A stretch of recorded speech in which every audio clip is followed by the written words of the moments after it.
Когато сервитьорката обслужва Джеки Чан в тихо кафене, тя не очаква нищо повече от поредната рутинна смяна.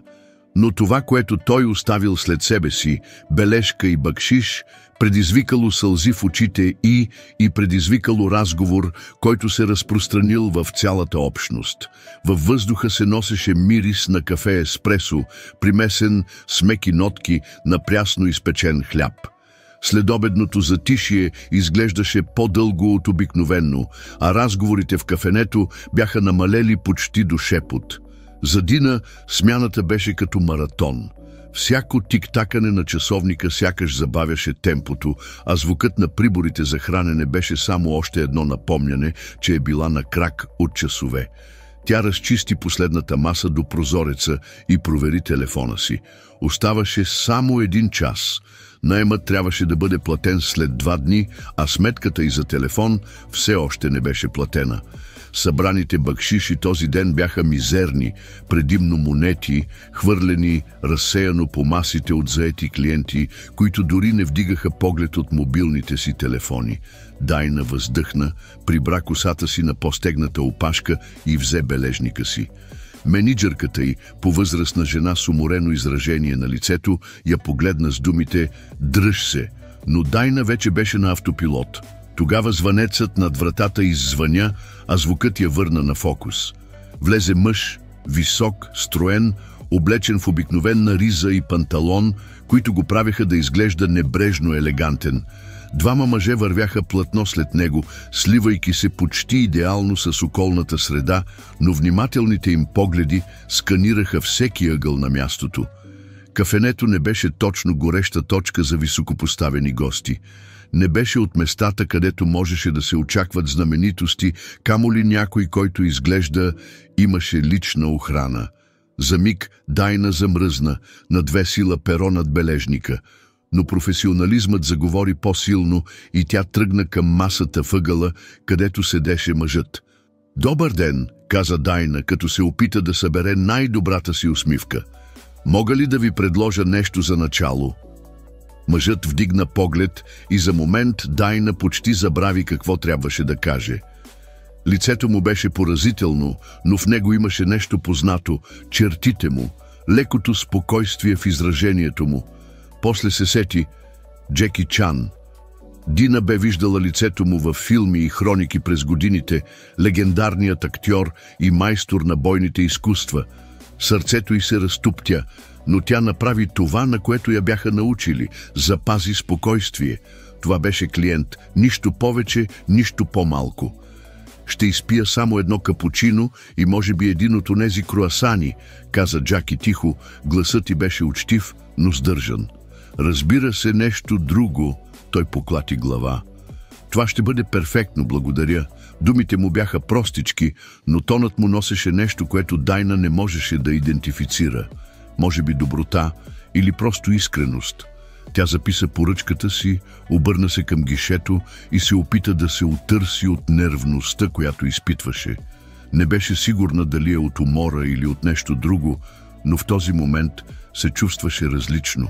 Докато приготвяше кафето, Дайна не можа да се сдържи и погледна към масата въгъла. Не знаеше, че това малко общуване щеше да промени изцяло деня й, може би дори седмицата. Парата от машината за капучино съскаше, докато Дайна разпенваше млякото. Движенията й бяха обмислени, равномерни, всичко, което можеше да разсее странната нервна енергия, която се въртеше в стомаха ти. «Защо се държа по този начин?» помисли си тя. Джеки Чан от всички хора. Очите й се върнаха към масата. Той седеше спокойно, с изправена, но не твърда стойка. Не си играеше с мобилния си телефон или не пишеше на лаптоп, както повечето клиенти. Просто гледаше през прозореца към улицата, потънал в мисли. От време на време отпиваше глътка от водата, която Дайна беше оставила на масата по-рано.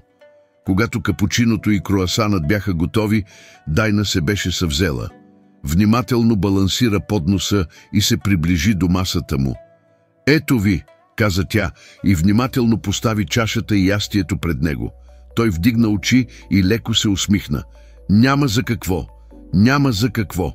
Ако имаш нужда от нещо друго, просто ми се обади, отвърна той, като запази неутрален, но учтив тон. Когато Дайна се обърна, за да се върне към щанда, нещо я спря. Може би това беше усещането, че очите му все още са насочени към нея. Любопитни, но не и натръпчиви. Собствената й умора я накара да се почувства още по-самоуверена. Във всеки случай сърцето й отново заби. Минаха минути, докато Дайна се занимаваше с разчистване на празните маси и пълнене на захарните купички. В кафенето отново цареше тишина, с изключение на слабия музикален фон, който се носеше от високоговорителите. Тя усети тежестта на атмосферата по начин, който не беше усещала досега. Сякаш нещо невидимо я притискаше, искайки от нея да обърне внимание. Съгълчето на окото си Дайна забеляза, че Джеки Чан извади химикалка от джоба си и се наведе над касовата бележка, докато довършваше храната си. Той надраска нещо бързо, почти като че ли не искаше никой да забележи, сгъна внимателно хартията и я постави под празната чаша за кафе. След това се изправи, като взе мобилния си телефон и якето си. Дина го наблюдава за секунда, преди да се насили да се концентрира отново. «Благодаря, че дойдохте», обади се тя тихо, докато той минаваше покрай нея. Джаки се обърна леко и се усмихна. «Приятно изкарване на деня». Тези думи останаха в съзнанието и по-дълго, отколкото трябваше. Дайна стоеше в средата на кафенето, очите й го следяха, докато той си тръгваше, а охраната й беше точно зад него. Звънецът над вратата прозвуча за последен път и след това в помещението отново настъпи тишина. Тя изпусна дълга въздишка, вдигна подноса си и отиде до масата, за да го разчисти. Чашата за капучино беше празна, с малък остатък от пяна, залепнал за ръба. До нея в чинията с круасани имаше не повече от няколко трохи. И тогава тя видя касовата бележка. Дина я вдигна внимателно, сгънатата хартия и се стори по-тежка, отколкото би трябвало да бъде. Първата й мисъл беше за бакшиша. Може би беше щедър, но това не беше необичайно при богатите клиенти, които често оставяха пари, за да компенсират липсата на общуване. Но когато разгъна разписката, въздухът в дробовете й изчезна. В долната част под общата сума имаше число – бакшиш, толкова висок, че стомахът й се обърна, 4 ясни цифри. А над тях ръкописно съобщение: «Вашата доброта и отдаденост не остават незабелязани. Моето семейство е било там, където сте вие. Останете силни, ще дойдат по-добри дни». Ръцете на Дина започнаха да треперят. Тя прочете думите отново, този път по-бавно, оставяйки всяко изречение да се задържи в съзнанието й. Очите й се насочиха към вратата, през която Джаки беше изчезнала, и зрението й се замъгли, а горещи сълзи напълниха очите й. Коленете й отслабнаха. Тя се запъти към празния стол от другата страна на масата, където беше седнал той, и просто застана там, загледана в бележката и бакшиша. Не бяха парите, бяха думите.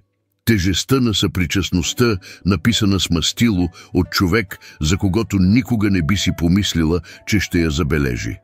За пръв път от седмици, а може би и от месеци, Дина се почувства видяна.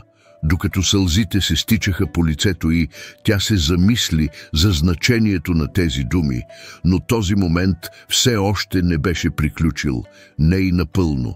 Някой друг щеше да види бележката и историята на Дайна щеше да се разпространи отвъд стените на това кафене. Звукът от отварянето на вратата на кафенето извади Дайна от транса й. Тя бързо избърса сълзите си с обратната страна на ръката си и прибра бележката в джоба на престилката си, докато мениджърът й се приближаваше. «Добре ли си?» попита управителят, като се намръщи от загриженост. «Какво се е случило?» Дина се поколеба за секунда, опитвайки се да намери подходящите думи. Аз съм добре», каза тя, макар че гласът й малко трепереше. Само един много щедър бакшиш». Мениджърът й повдигна вежди подозрително. «Достатъчно щедър, за да те разплаче?» Дайна кимна, изпускайки нервен смях, докато изваждаше сгънатата касова бележка и я подаваше. В момента, в който мениджърката видя номера, тя изсвири тихо. Не мога да повярвам. Кой е оставил това? На бюрото въгъла, отвърна Дайна, като гласът й вече беше по-мек. Това беше Джеки Чан. Мениджърът примигна невярващо. Джеки Чан, ти сериозно ли? Да, потвърди Дайна, като извади бележката от джоба си. Но не става въпрос само за парите. Тя подаде банкнотата внимателно, сякаш можеше да се разпадне в ръцете й. Мениджърът я прочете и за пръв път от месеци насам Дайна видя истинско изражение на нежност в очите на шефа си. «Уау!» прошепна мениджърът и върна бележката. Това е невероятно. Наистина е, съгласи се Дайна и отново сгъна бележката, сякаш беше съкровище. Дори не знам защо го е написал, не съм направила нищо специално. Понякога хората просто знаят, Дайна. Те виждат през какво преминаваш, дори и да си мислиш, че го криеш. Ти си тук всеки ден, работиш усърдно, винаги си любезна с клиентите, дори с тези, които не го заслужават. Може би той е осъзнал това. Дина преглътна. Не беше осъзнала колко много се нуждае да чуе тези думи. Месеци наред се беше старала да прави всичко възможно, работеше двойно повече, за да плаща наема, пропускаше хранения, за да може да купи лекарствата на майка си. Да бъде добра беше единствената част от нея, която не беше позволила на света да й отнеме. И по някакъв начин Джеки Чан беше видял това. Минутите минаваха и в кафенето се разнесе странно оживление. Някои колеги си шепнеха близо до витрината на сладкарницата и сочеха към масата, на която беше седнал Джеки. Новините се разпространяваха бързо и не след дълго една от баристките се приближи до Дайна. «Ти беше тази, която отговори, нали?» попита момичето, а гласът й редуваше вълнение и недоверие. «Какво каза той? Беше ли мил?» Дина се усмихна леко. «Да, беше много любезен». «Уау! Аз щях да се изплаша!» Бариста се засмя. «Това е толкова лудо!» Дина не каза нищо друго. Не искаше да обяснява за билета или за бакшиша. Някак си споделянето им се струваше като разкриване на нещо свещено. За сега то беше само нейно. Останалата част от смяната мина в мъгла. Всяко общуване изглеждаше някак по-леко. Всяка маса, която почистваше, изглеждаше малко по-лесна. Когато в края на деня най-сетне свали престилката си, сгънатият билет все още беше на сигурно място в джоба ти. По пътя към метростанцията, Дина отново държеше касовата бележка и се взираше в думите: «Моето семейство е било там, където сте вие. Бъдете силни, ще дойдат по-добри дни». Тя прошепна фразата на себе си, сякаш изричането й на глас щеше да я направи по-реална. Не е трябвало да пише това, помисли си тя. Не е трябвало да се интересува, но го е направил. И докато влакът тракаше през тунелите, Дайна затвори очи и си позволи да повярва за първи път от много време насам, че може би нещата могат да се оправят. Това, което Дайна не осъзнаваше, беше, че този тих момент скоро щеше да отекне много по-силно, отколкото си беше представила. Бележката нямаше да остане тайна задълго. На следващата сутрин слънцето едва бе изгряло през прозореца на апартамента на Дайна, когато телефонът й завибрира на нощното шкафче. Тя въздъхна и се обърна да вдигне мобилния си телефон. Десетки известия заляха заключения екран. «Защо всички ми пишат?» измърмори тя, като примигваше, за да прочете съобщенията. «Приятелю, това ти ли си? Ти си известен. Това истинско ли е?» Пръстът ти се спря върху едно съобщение, което включваше връзка. Това беше скриншот на заглавие от Daily Post. Джеки Чан оставя трогателна бележка и огромен бакшиш на сервитьорката. Интернет реагира. Дина седна рязко, сърцето й се разтоптя в гърдите, докато кликаше върху връзката. Статията разказваше историята дословно. сервитьорка, която се бори за прехраната си, неочакван посетител, бележка, изпълнена със съпричастност, и бакшиш, който сякаш е променил живота й.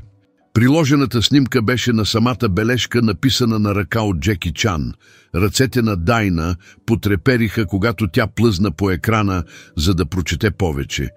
Как се случи това? Тя отвори друго съобщение от колега. Някой трябва да е видял бележката и да я е снимал. Вече е навсякъде. Сърцето й се сви. Навсякъде. Тя отвори профилите си в социалните мрежи и със сигурност всичко беше там. В Twitter, Facebook, Instagram. Бележката беше станала вирусна. Стотици коментари заливаха постовете.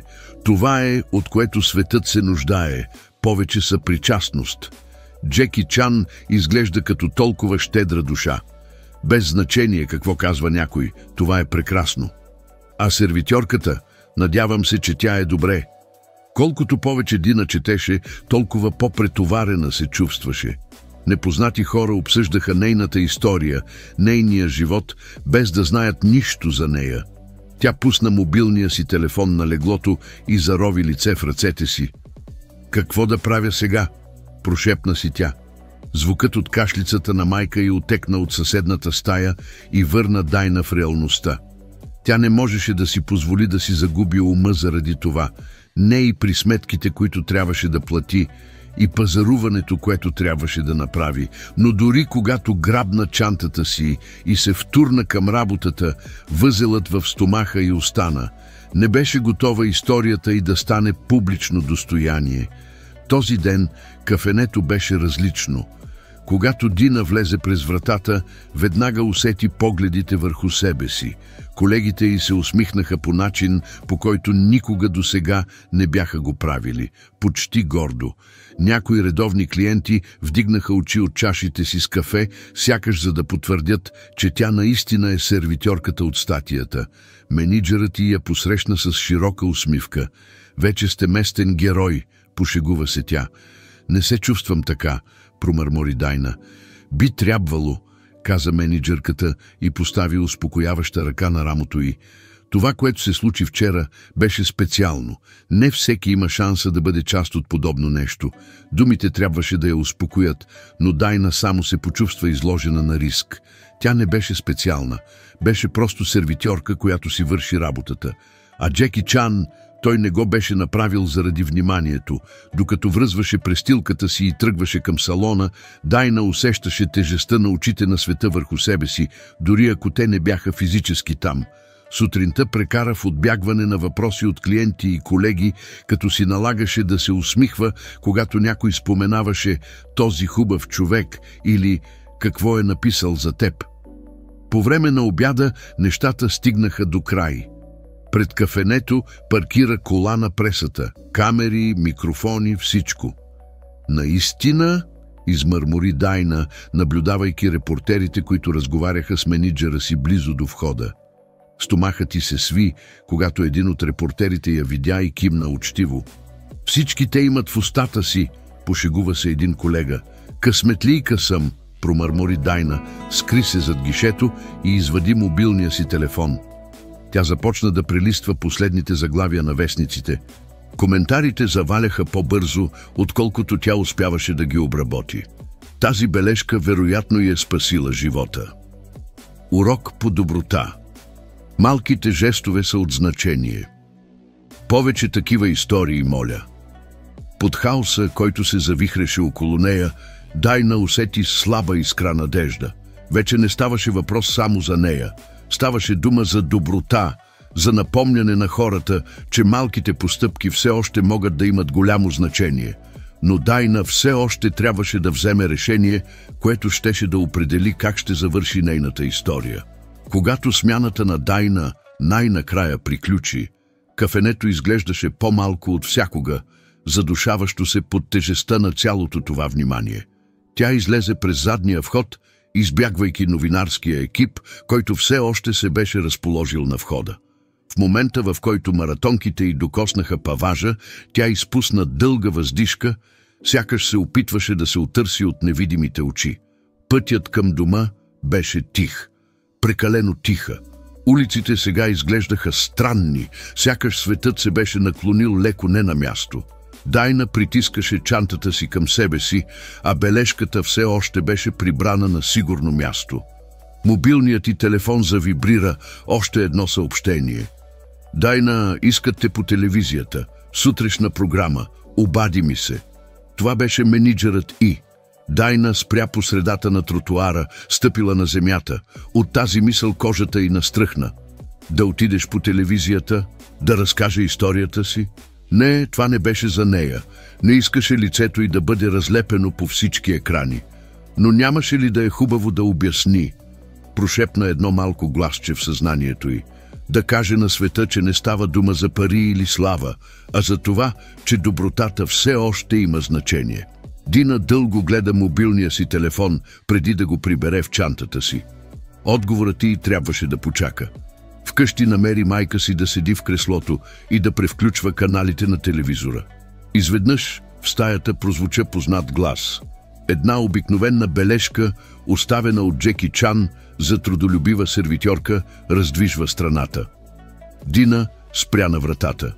На екрана се появи размазана снимка на разписката.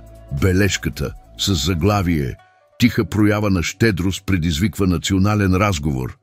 Майка й вдигна поглед, кашляйки тихо. «Това си ти, нали?» Дайна въздъхна, слагайки чантата си. «Да, мамо, това съм аз». Погледът на майка й се смекчи и тя направи жест на Дайна да седне до нея. «Това е хубаво нещо, знаеш ли? Хората имат нужда от такива истории». «Не съм искала това», измърмори Дайна и скръсти ръце. «Понякога добрите неща ни намират, когато не ги търсим», нежно отвърна майка й. Тя протегна ръка и стисна ръката на Дайна. Това, което написа, беше специално и хората говорят за него, защото имат нужда да вярват, че в света все още има добро. Сега ти си част от него. Дина преглътна. «Струва ми се твърде голямо за мен, мамо. Сякаш не го заслужавам». Майка й бавно поклати глава. «Не казвай това. Работиш усилено всеки ден, за да ни издържаш. Мила си с хората, дори когато си изтощена. Такава си, Дина, и някой го е осъзнал. Някой е решил да ти напомни, че си важна». Очите на Дайна отново се напълниха със сълзи, но този път тя не се опита да ги задържи. Майка й беше права. Бележката не беше само за нея. Беше за надеждата, за това да покаже на хората, че малките жестове все още имат сила, че добротата все още има значение. Същата вечер, докато Дайна лежеше в леглото и се взираше в тавана, телефонът й отново завибрира. Ней се наложи да проверява, за да разбере какво е. Още съобщения, още въпроси, още шум. Но под всичко това бележката оставаше прибрана под възглавницата и осезаемо напомняне, че някой неочакван я е забелязал. За първи път Дайна не се чувстваше невидима. На следващия ден Дина взе решение. Тя се обади на мениджъра си. «Кажи на сутрешната програма, че ще го направя». Мениджърът почти изпусна телефона. «Сигурна ли си?» «Да. Но няма да говоря за парите. Искам да поговорим за билета, за добротата». Това е всичко. Интервюто беше просто. Дина седеше на дивана, нервно сплела ръце в скута си, а водещият се наведе напред.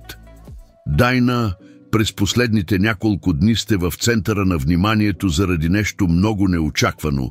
Бележка и съвет от Джеки Чан.